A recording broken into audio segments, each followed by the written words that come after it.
Bonjour, on a forcément utilisé des plantes comme remède naturel pendant notre enfance, contre la grippe par exemple. C'est souvent décrit par nos mères ou nos proches.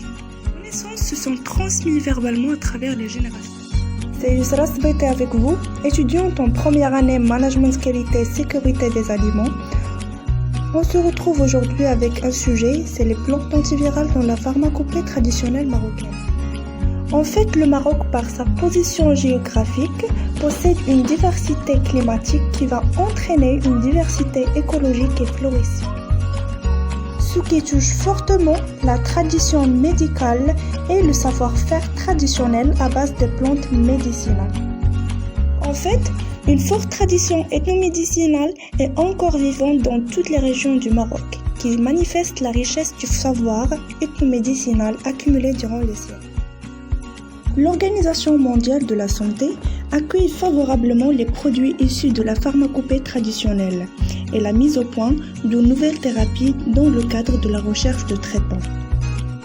En effet, il participe à la recherche pour sélectionner des produits issus de la pharmacopée traditionnelle afin de déterminer leur efficacité clinique dans le cadre de traitement de la Covid-19 par exemple.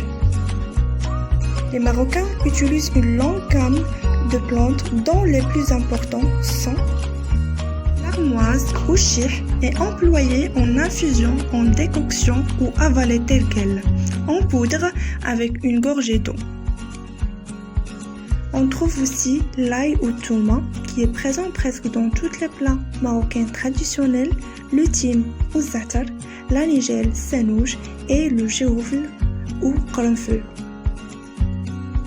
Dès aujourd'hui, les tradipraticiens ou al-attar présents dans tous les quartiers marocains.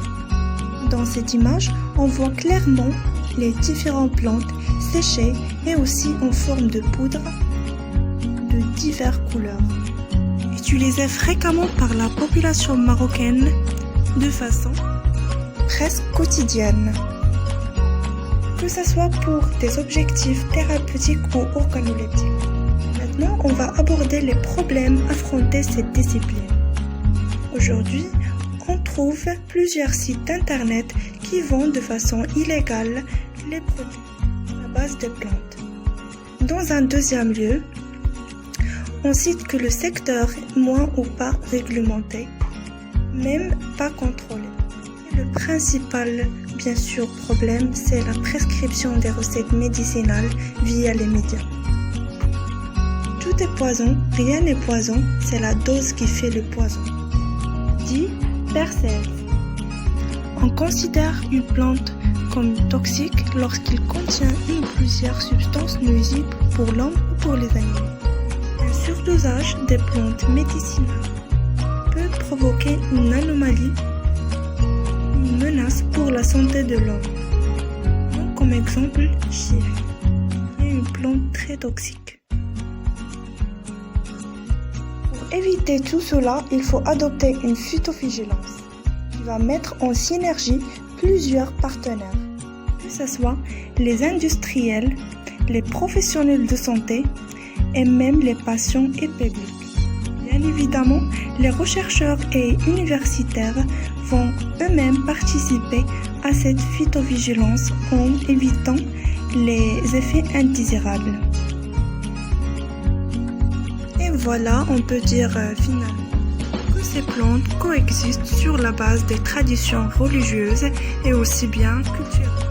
En revanche, il faut absolument l'utiliser sous un contrôle d'un spécialiste, avec des doses précises, sans les mélanger avec des autres substances afin d'éviter des interactions.